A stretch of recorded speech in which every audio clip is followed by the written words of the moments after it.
Então vamos falar da variação linguística social. O que é essa variação linguística social?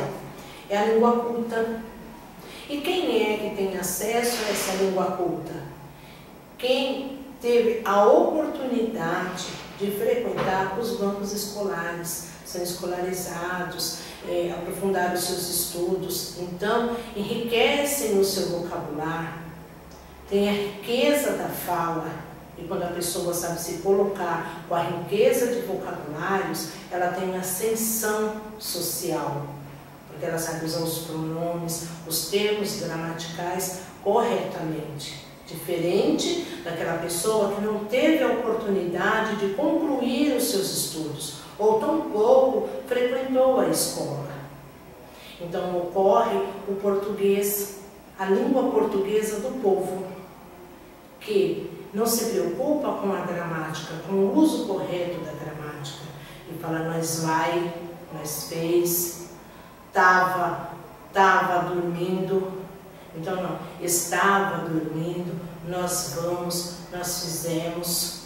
Então esta é a questão de se apropriar da língua culta. Enquanto um corretor, é preciso que você obtenha conhecimento da linguagem culta, e aprofundando os estudos para que você possa conversar com o seu cliente, para que você possa transmitir uma mensagem rica em vocabulário. Temos também a linguagem profissional. Que língua que é essa profissional? É a língua técnica. São as palavras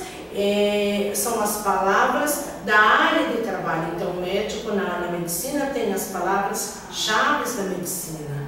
O corretor tem as palavras-chave para demonstrar, falar, caracterizar uma casa, o edifício, a obra com que ele está trabalhando, o que ele quer vender. Então, essas são as línguas técnicas, até mesmo para compor um documento, perímetro, área, metragem. Então, e há a variação da língua de situação. A pessoa, ela possui a língua culta, mas não é todo momento que nós iremos usar essa linguagem culta, que é a linguagem formal e a informal. Então, a linguagem formal é aquela que nós nos dirigimos ao nosso patrão, ao nosso professor, e a linguagem informal é aquela que nós nos dirigimos em casa, aos nossos familiares, aos nossos filhos, a uma roda de amigo. Então eu trouxe para vocês dois exemplos de linguagem informal. Pois é, cara, foi legal encontrar você. Tô numa pior. Isso é uma linguagem informal, é uma linguagem de gíria de um grupo social. E há a linguagem formal. Senhor diretor, gostaria de falar com o senhor a respeito daquele aumento salarial. Então, essa é a linguagem formal. É a norma culta. Então, nós vamos ter aqui, dentro das variações linguísticas, nós temos os dialetos, a linguagem culta, a língua técnica, e as situações formais e informais. Um político, ele está fazendo uma palestra, ele está demonstrando a sua oratória, ele tem uma forma de se colocar. Ele encontra com os amigos num restaurante, ele tem uma outra forma de falar. Então é assim você com o seu cliente, é assim você com o seu... Imagine que na sua corretora, quem aparece? Um vereador, o prefeito daquele município. E como que você irá se colocar? Como você irá falar com essa pessoa? Então, a situação formal e a situação informal. A linguagem culta e a linguagem coloquial. Tá? E E agora vamos prosseguir. Dentre a linguagem, dentre essa variação, nós vamos encontrar os elementos da linguagem aos linguistas. Por que nós sabemos tanto sobre linguagem? Porque houve linguistas que vêm aprofundando os estudos dessa linguagem. Então, nós temos os elementos da linguagem: o emissor, o receptor, o canal, o referente e a mensagem. Estes são os elementos da linguagem. E a função? Cada um, ao emitir a sua mensagem focada em quê? Ele tem uma função. A mensagem dele, o posicionamento dele dentro da linguagem terá uma função. Então, o emissor, eu,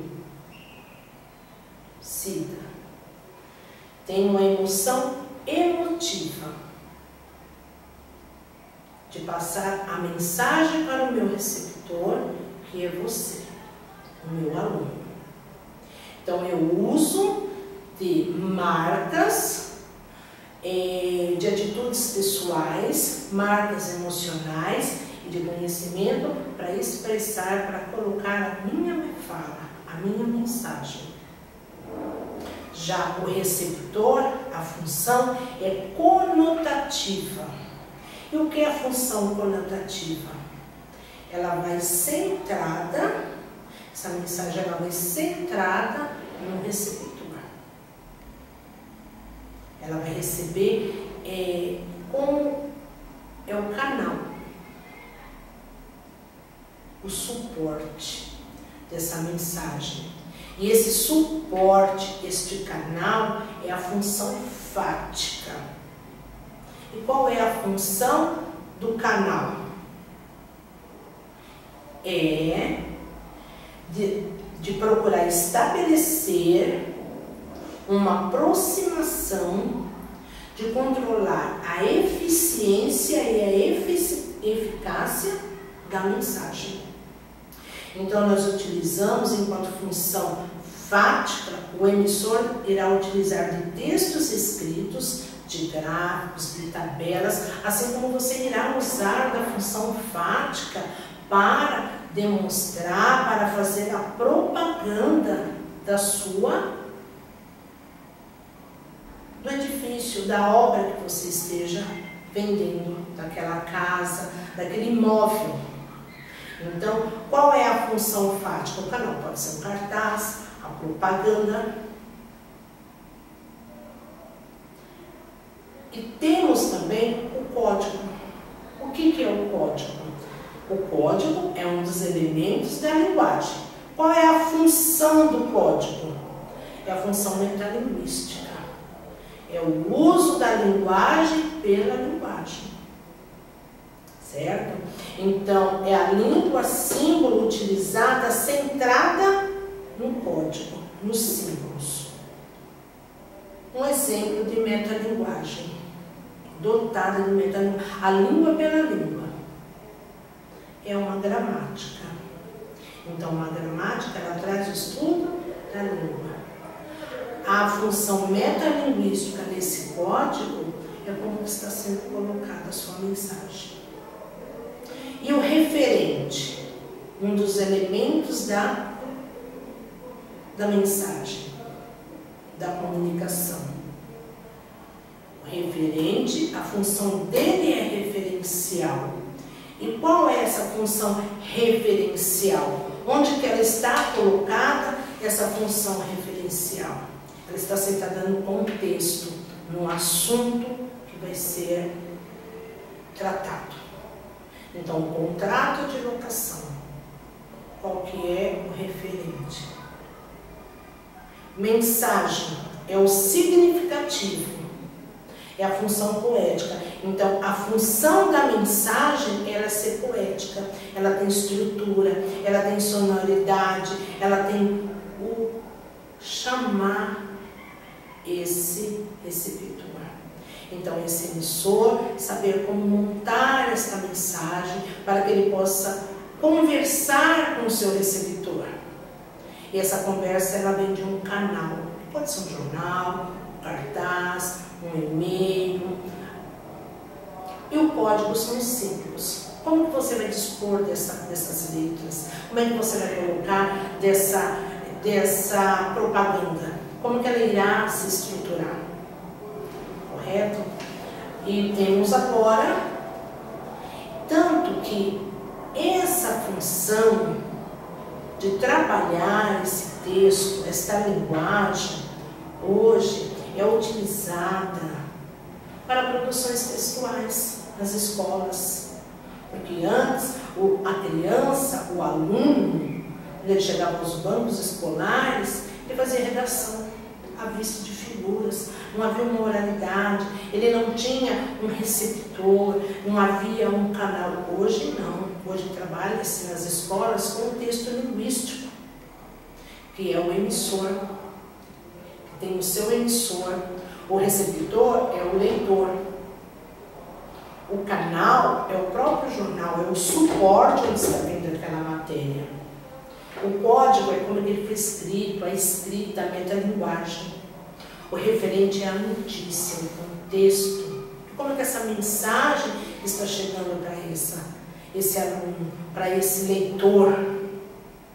Então, é discutida a função de cada um. Quando se produz um texto, eu estou escrevendo para quem?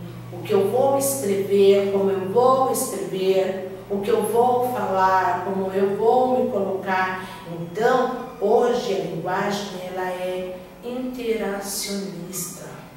Ela exige um diálogo entre o emissor e o receptor, entre o locutor e o seu interlocutor. É o receptor que emite e é o emissor que emite a mensagem, o receptor, aquele que recebe, aquele que ouve.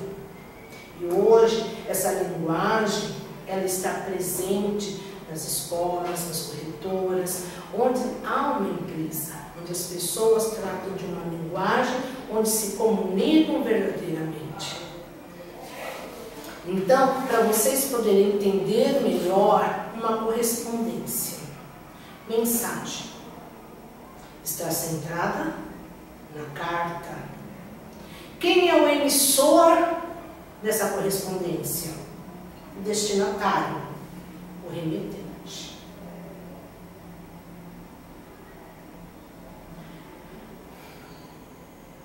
Marcos. Ei!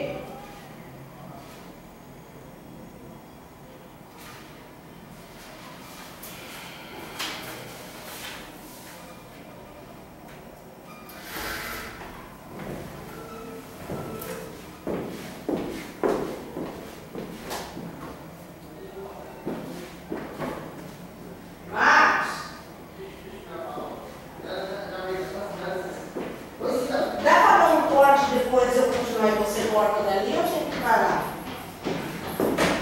Vamos ver. Não, eu sei de onde eu errei. Não, beleza.